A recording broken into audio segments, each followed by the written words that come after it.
Assalamualaikum warahmatullahi wabarakatuh.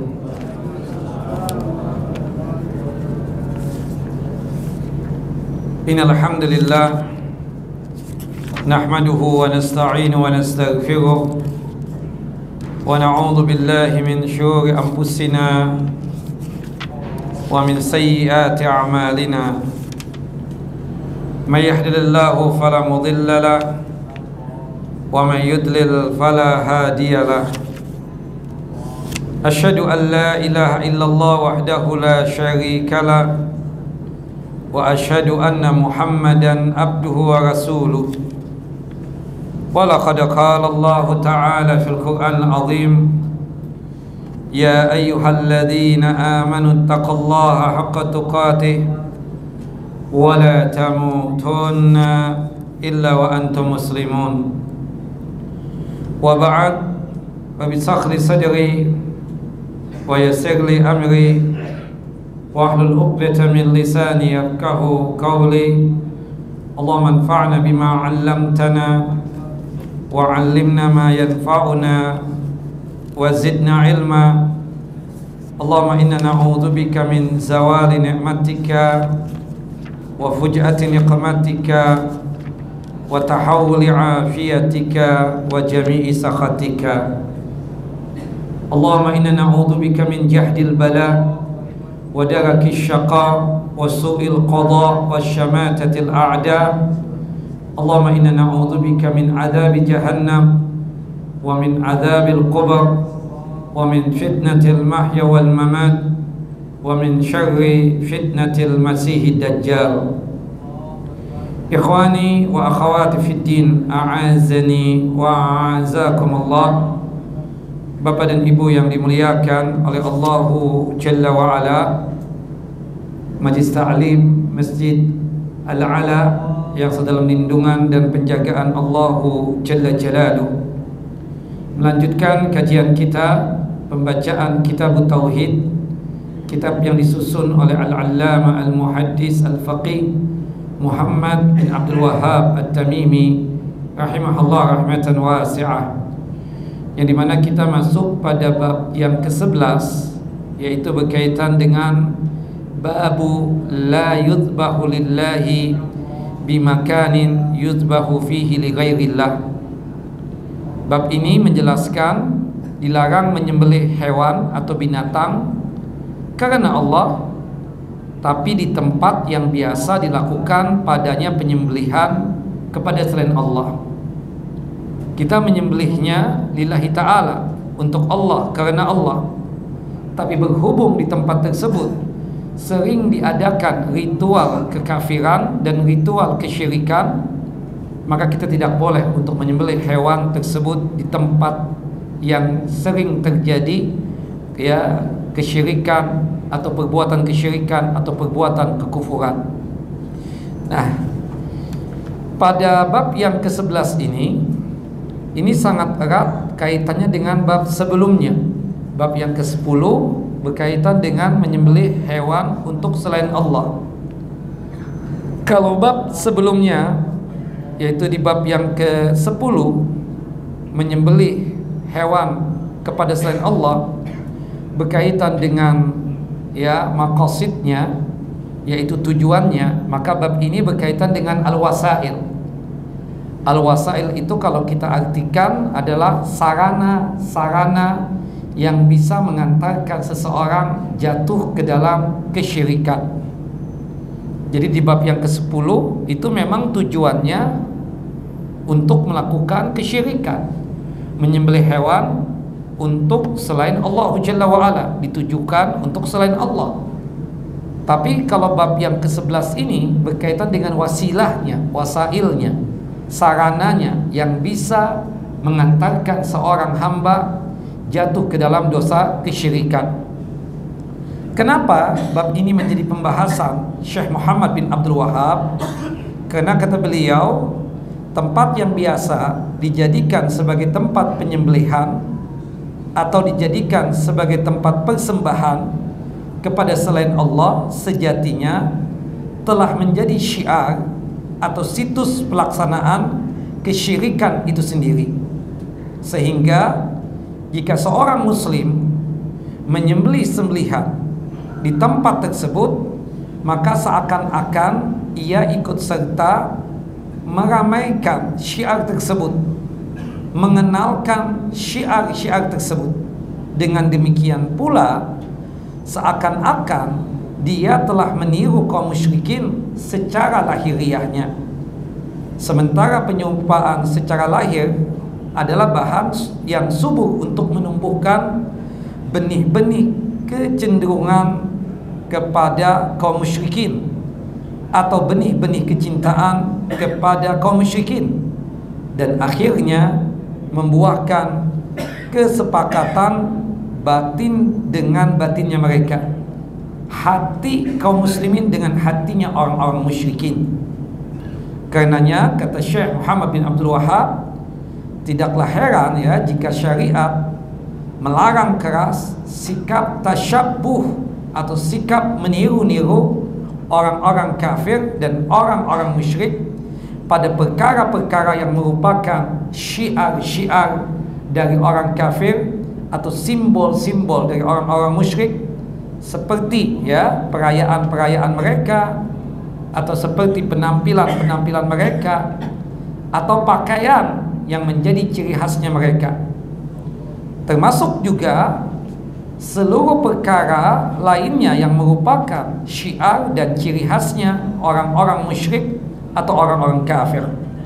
Semua perkara ini dilarang demi apa? Menjauhkan kaum muslimin dari terjerumusnya dia ke dalam kecintaan kepada hatinya orang-orang musyrik atau orang-orang kafir, atau ada kecondongan hati untuk apa? Untuk mencintai orang-orang musyrik dan perbuatan-perbuatan syirik tadi itu.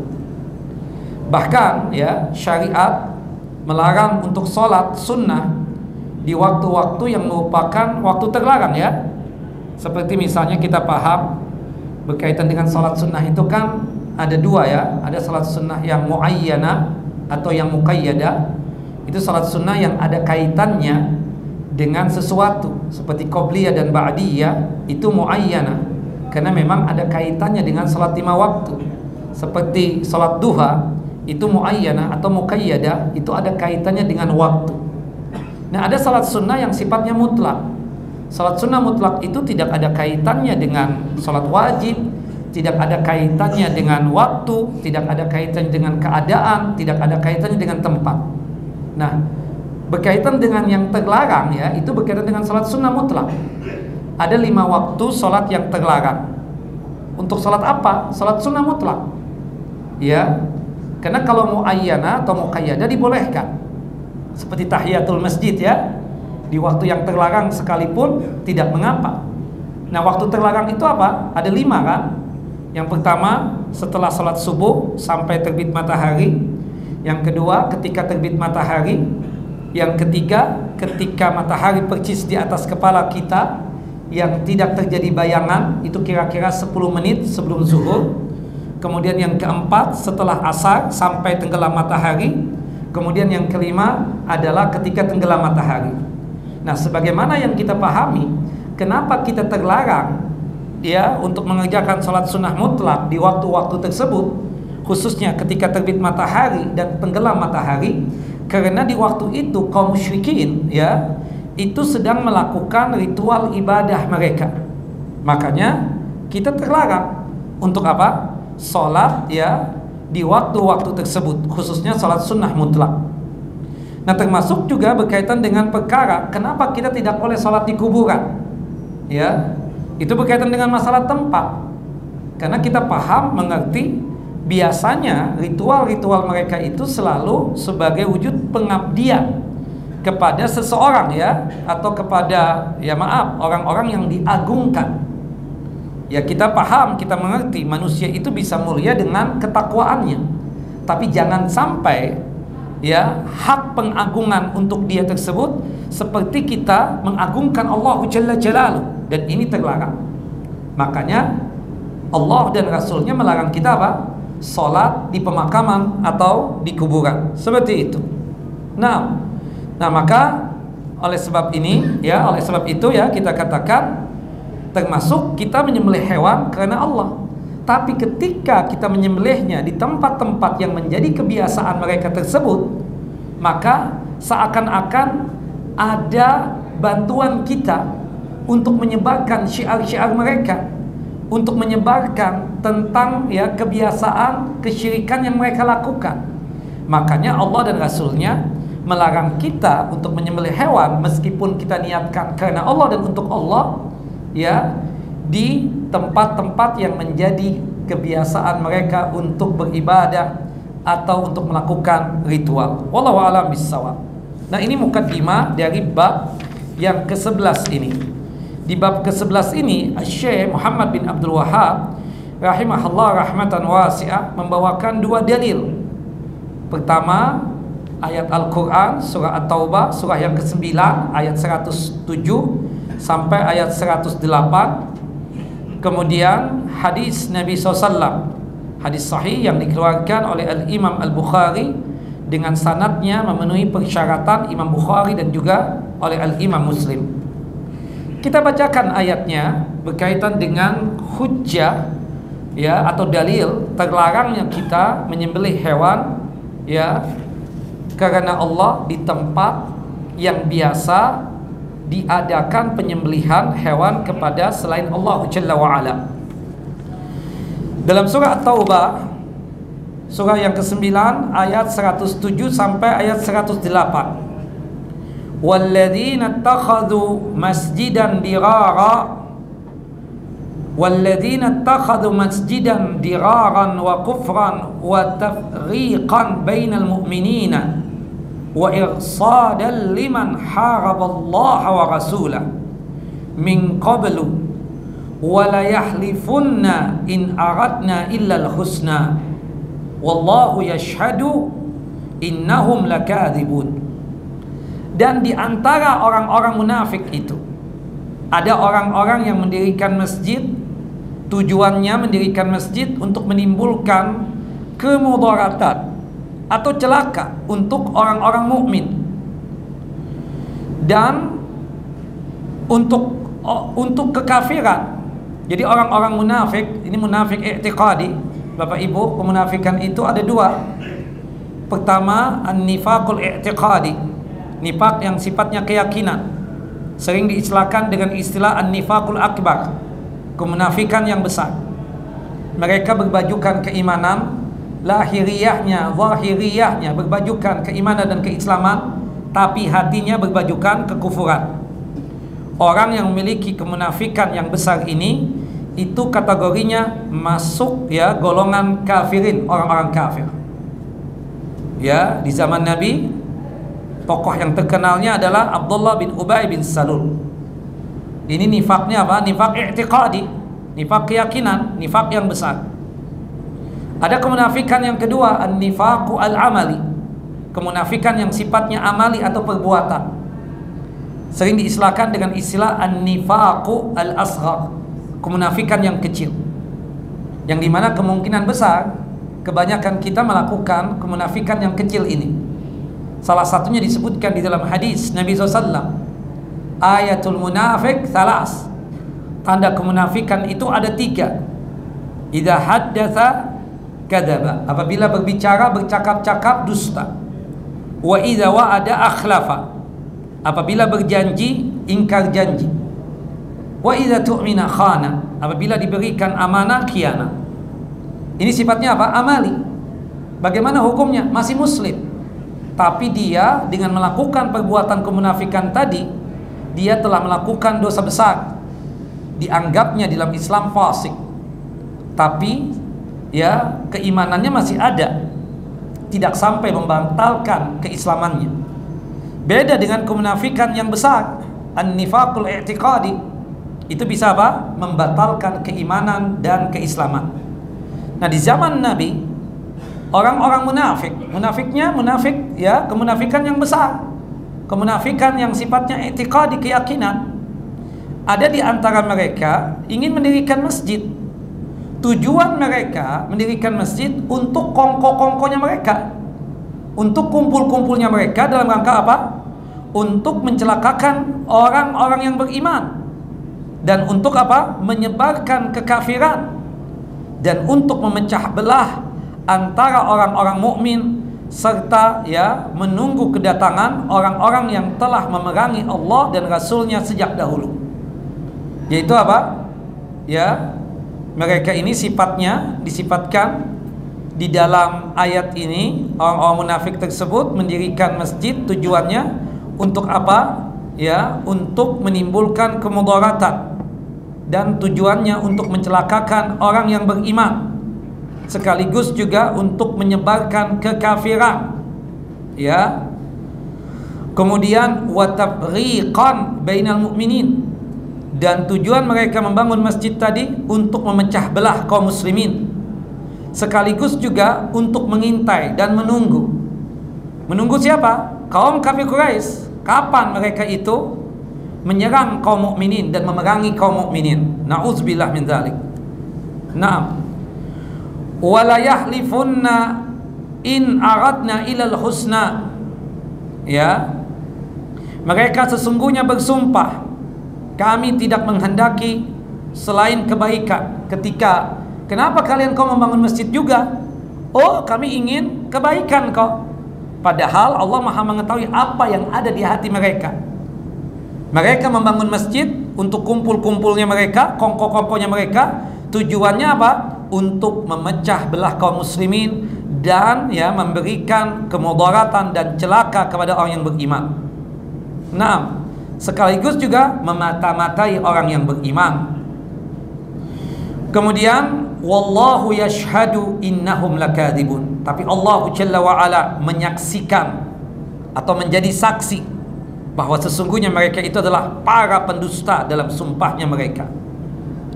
Kemudian pada ayat selanjutnya, surah At-Taubah ayat 108, Allah Jalla wa Ala mengatakan, la takum fihi abadan, la masjidun ustisa ala taqwa min awwali yaumin ahaqqu an takuma fihi rijalun yuhibbuna ayyatatahharu wallahu yuhibbul mutatahhirin. Dan janganlah kalian dirikan salat di masjid itu selama-lamanya, Masjid Dirar, yang kemudian Rasulullah memerintahkan apa? Atas perintahnya Allah ya, Rasulullah kemudian dengan para sahabat menghancurkan Masjid Dirar tersebut. Ya.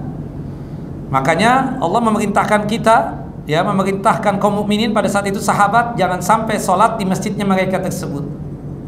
Sesungguhnya masjid yang didirikan atas dasar takwa, itu Masjid Quba, itu masjid yang pertama kali yang dibangun oleh Nabi SAW di kota suci Madinah. Ya, Masjid An-Nabawi itu masjid yang kedua yang dibangun oleh Nabi SAW di kota suci Madinah. Tapi masjid yang pertama ketika beliau mampir ke perkampungan Quba, maka Masjid Quba inilah yang pertama kali yang dibangun oleh beliau. Ini masjid yang sejak hari pertamanya adalah ya masjid yang di dalamnya patut untuk kita lakukan ya ibadah sholat. Bahkan kalau kita sholat di Masjid Quba, fadilah keutamaannya apa? Pahalanya, baik itu sholat wajib ataupun sholat sunnah di Masjid Quba, seperti melaksanakan apa? Ibadah umrah. Kalau 1000 itu di Masjid Nabawi. Tapi kalau kita sholat di Masjid Quba, ya pahalanya seperti kita melaksanakan ibadah umrah. Nah, penduduk Quba dipuji oleh Allah Jalla wa Ala. Di dalamnya ada orang-orang yang ingin membersihkan diri, dan Allah menyukai orang-orang yang mensucikan diri. Ceritanya penduduk Quba ini ya bersucinya dengan apa? Dengan air. Ceboknya, istinjanya dengan menggunakan apa? Dengan air. Dan paling bagusnya kita bersuci, beristinja, cebok itu dengan menggunakan apa? Air.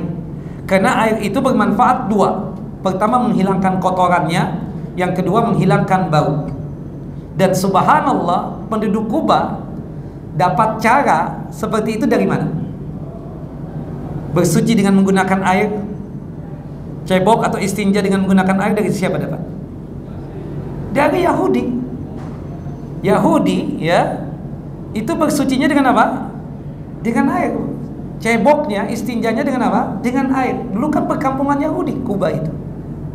Ada 3 suku besar kaum Yahudi.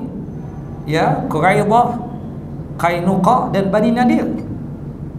Sebelum diutusnya Nabi Muhammad, ya, sebelum diperintahkan oleh Allah untuk hijrah ke Madinah, dulu perkampungan Madinah, khususnya Kuba, itu ditinggali oleh orang Yahudi. Dan mereka mendapatkan pengajaran bersuci dengan menggunakan air tadi dari siapa? Dari Yahudi. Subhanallah. Dan kemudian disyariatkan di dalam Islam, ya, pensuciannya kita atau bersucinya kita itu dengan apa? Dengan menggunakan air. Karena air itu fungsinya, manfaatnya dua: menghilangkan kotoran dan menghilangkan bau. Nah, seperti itu. Nah, sebab inilah penduduk Kuba apa? Ya, dipuji oleh Allahu Jalla Jalaluh. Nah, pada surah At-Taubah ayat 107 sampai ayat 108 ini, Allah, ya, menyatakan larangannya untuk sholat di Masjid Ad-Dirar, masjid yang dibangun oleh orang-orang munafik. Apa hujahnya? Apa sisi pendalilannya? Meskipun sholat tersebut sejatinya tulus ikhlas, ya, kan sejatinya tulus ikhlas karena Allah, ya, lillahi ta'ala.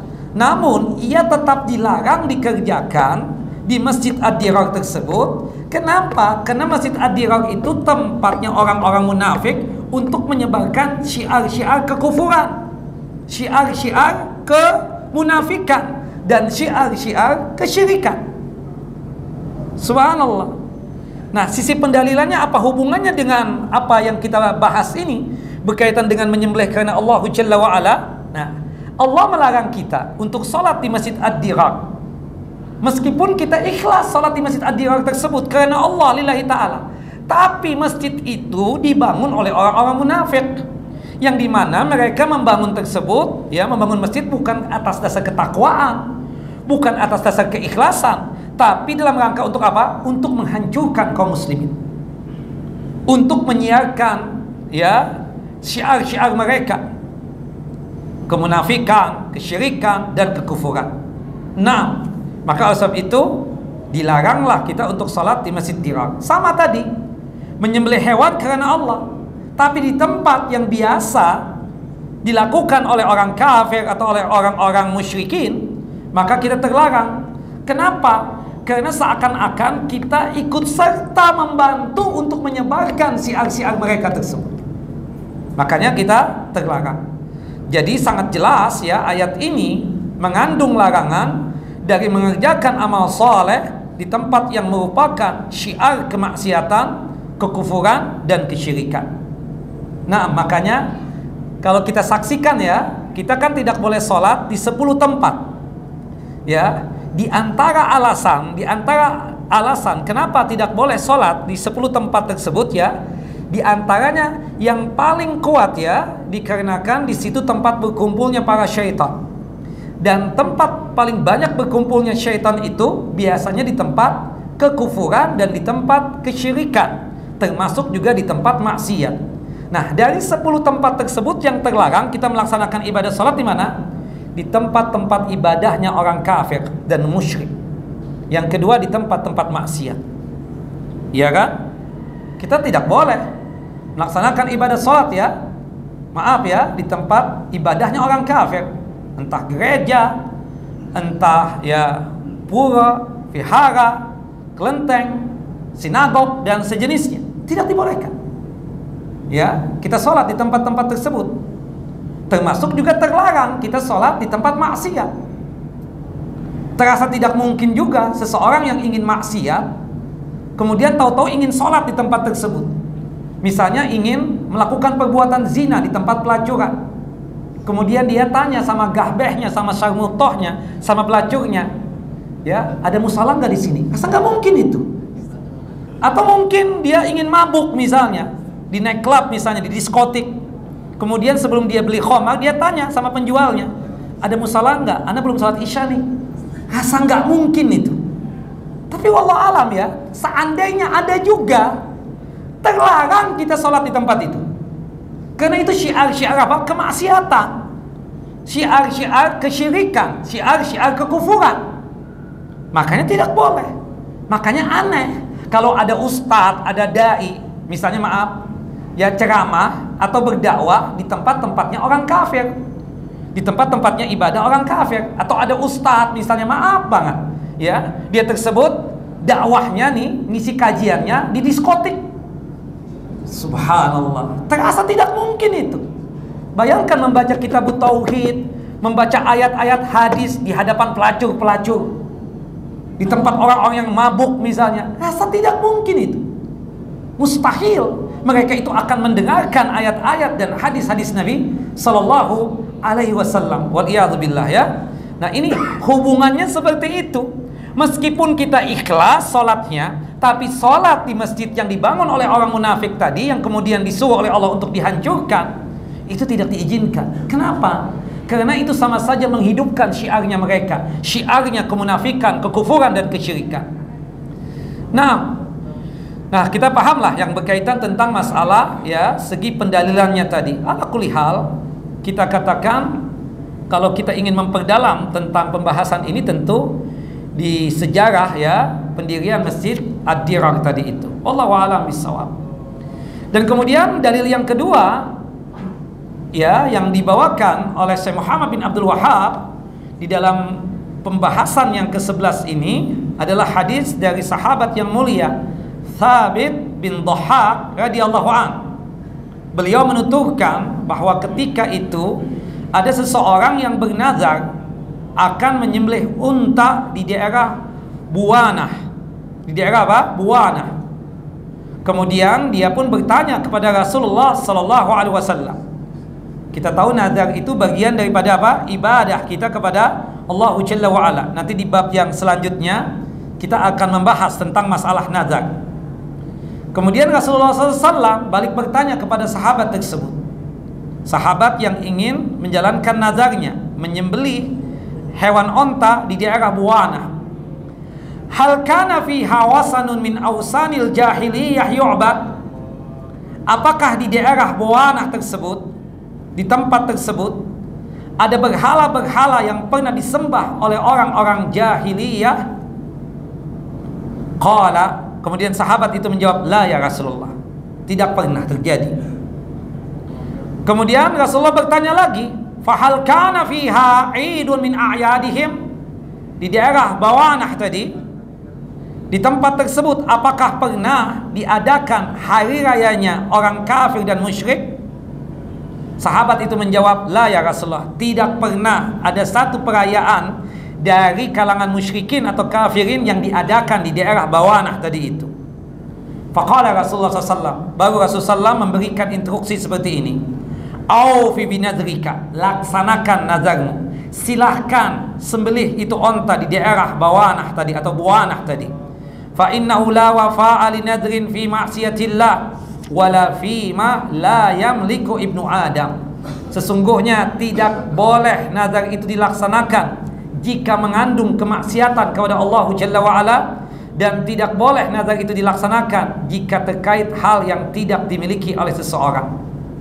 Hadis ini derajatnya hasan ya, dikeluarkan oleh Al-Imam Abu Daud di dalam kitab Sunan beliau pada nomor hadis 3313 dengan sanad ala syarti Al-Imam Al-Bukhari wa Imamul Muslim, dan sanad hadisnya dianggap sahih karena memenuhi persyaratan atau kriteria Imam Bukhari dan juga oleh Al-Imam Muslim.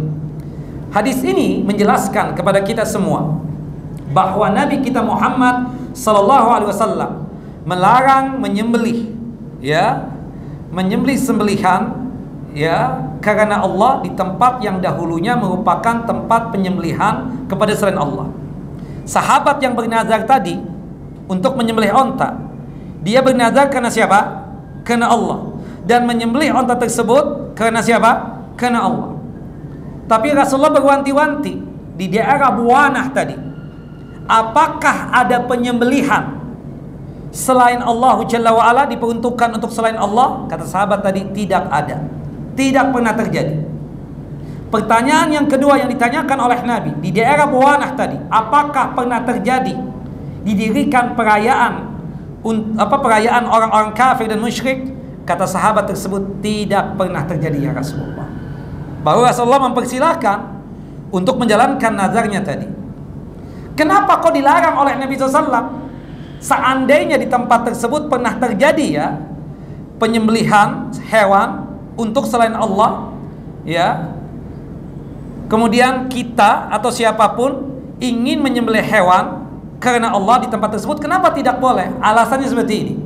Karena hal itu dapat membuka kembali celah pengagungan terhadap tempat dan syiar kesyirikan tersebut.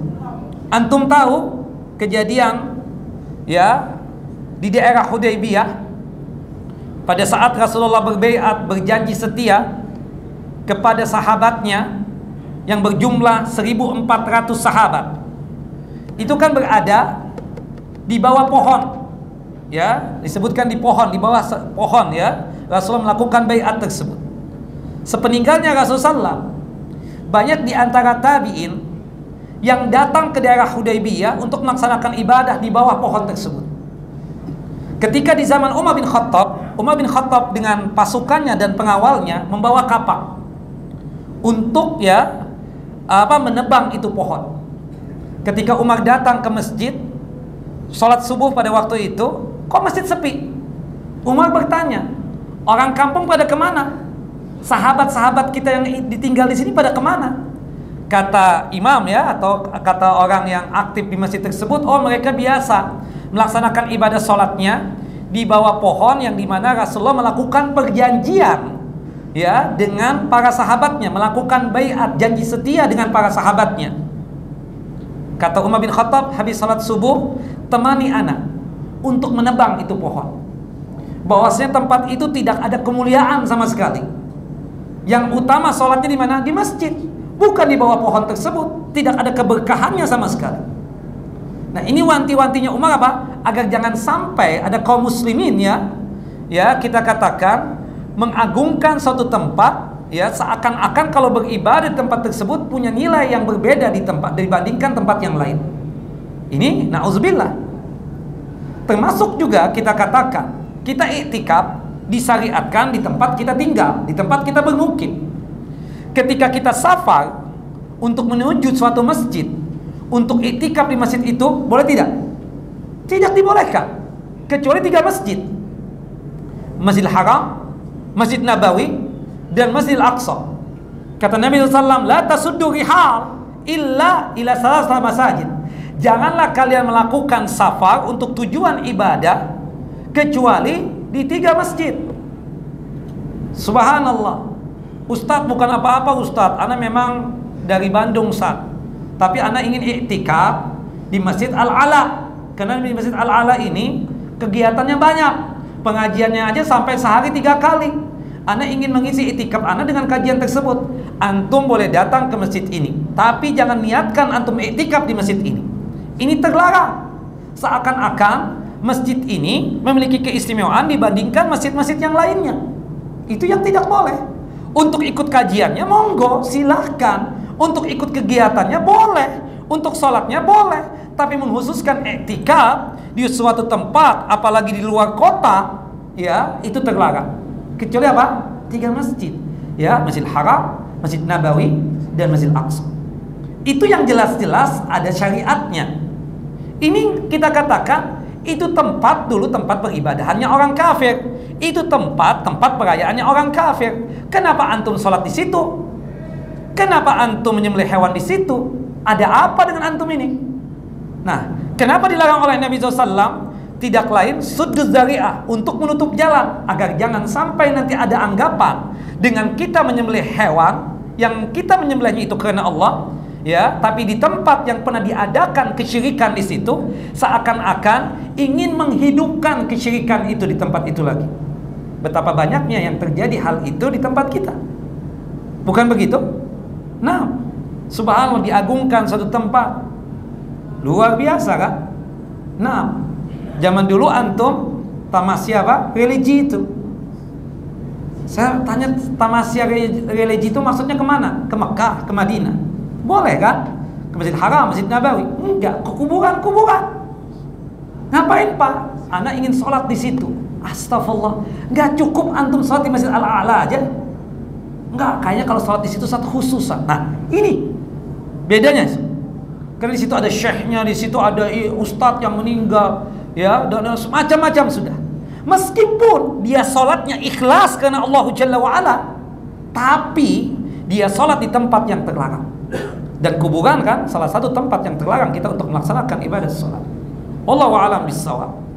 Nah, kata Syekh Abdul Aziz bin Baz rahimahullah rahmatan wasi'ah, dengan ungkapan yang panjang, beliau mengatakan begini, ya, yang terjemahannya, ya, kita bacakan terjemahannya karena waktu kita mepet banget, ya. Kita katakan, ya, ketika beliau, ya, ditanya berkaitan tentang masalah ini. Kata beliau rahimahullah rahmatan wasi'ah, ya, berkaitan tentang masalah larangan ini tidak lain, ya, terlarangnya itu dikarenakan di situ ada unsur untuk menghidupkan syiar-syiar orang musyrik dan syiar-syiar kekufuran. Makanya tidak dibolehkan yang demikian. Wallahu a'lam bissawab. Nah, demikian pula jika ibadah yang dilakukan kepada Allah di suatu tempat yang pernah menjadi lokasi kesyirikan, berbeda dengan model kesyirikan yang pernah dilakukan di tempat tersebut, seperti menjadikan bangunan yang merupakan bekas gereja sebagai masjid. Ini beda, ya. Seperti kita tahu di negeri-negeri kafir, di Australia, di Perancis, di Belanda. Subhanallah, dan kita memahami betul, ya.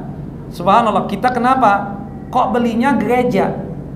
Ya, subhanallah. Kenapa? Karena sudah ada izin ibadahnya. Karena kalau kita membangun, membeli tanah lagi, kemudian izinnya susah. Tapi kenapa kita mesti beli itu tadi, beli gereja misalnya? Kalau di negeri kafir waktu zaman kita, ya, di Australia itu beli gereja. Kenapa kemudian kita ubah fungsi yang tadinya, maaf, gereja, kemudian diubah menjadi apa? Masjid. Itu tidak mengapa yang demikian. Ustadz, kenapa sih nggak beli tanah, kita bangun yang lebih baik, lebih bagus, seterusnya? Bisa saja, tapi izinnya lama banget. Subhanallah.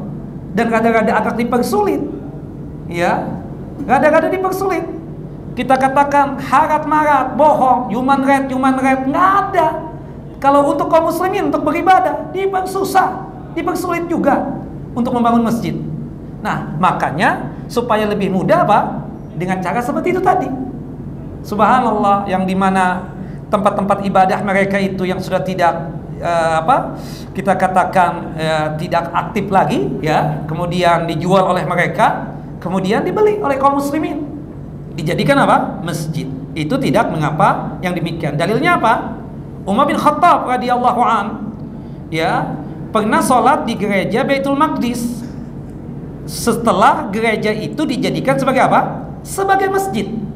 Sebagai apa? Sebagai masjid, ya, seperti itu. Wallahu a'lam bissawab. Nah, maka oleh sebab itu yang perlu kita pahami di sini, ya, seperti menjadikan bangunan-bangunan yang merupakan bekas gereja, ya, kemudian diganti fungsinya menjadi masjid, itu apa? Tidak mengapa yang demikian. Wallahu a'lam bissawab. Jadi larangannya di sana tidak lain berkaitan erat dengan masalah apa? Tempat itu pernah dijadikan perayaan orang-orang musyrik dan kafirin. Tempat itu pernah diadakan, ya, sebagai ibadahnya orang kafir. Ya, ini belum berubah fungsi, ya. Kemudian kita datang ke sana untuk menyembelih hewan karena Allah, tapi, ya, khusus menyembelihnya di tempat itu tidak dibolehkan. Termasuk juga kita melaksanakan ibadah salat lillahi ta'ala, tapi kita salatnya di tempat yang terlarang, maka tidak boleh juga. Seperti di pemakaman, di kuburan, ya kan? Kemudian maaf, ya, di tempat-tempatnya ibadahnya orang kafir dan seterusnya. Wallahu a'lam bissawab. Nah, ala kulli hal, ikhwan wa akhawati fid din, a'azani wa a'azakumullah, sebagai penutup kita dengarkan apa yang dikatakan oleh Syekh Saleh Al-Syekh.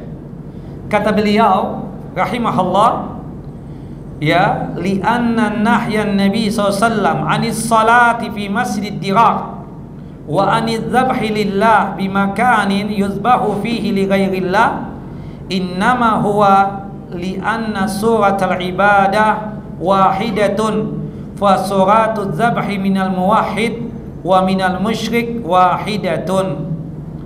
Karena larangan Nabi Muhammad SAW untuk salat di Masjid Ad-Dirar dan larangan untuk menyembelih di tempat yang pernah dilakukan penyembelihan kepada selain Allah adalah karena bentuk ibadahnya yang sama, yaitu ibadahnya apa? Menyembelih, yang dilakukan oleh seseorang yang bertauhid, sama dengan bentuk menyembelih yang dilakukan oleh orang musyrik. Adapun jika kita sholat di tempat tempat tadi itu tempat ibadahnya orang kafir, anggaplah gereja, kemudian sudah berubah fungsi menjadi masjid, maka tidak mengapa yang demikian. Adapun sholat di gereja yang sudah berubah bentuk yang berubah fungsi menjadi masjid, sholat tersebut kita katakan tidak mengapa di situ, karena sholat yang dilakukan atau ibadah yang dilakukan oleh kaum Nasrani tidak sama dengan ibadah yang dilakukan oleh kaum muslimin.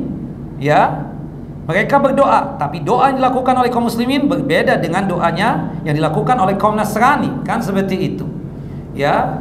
Termasuk kalau kita katakan di syariat zaman dulu itu kan ada juga sholat di kalangan mereka tersebut misalnya.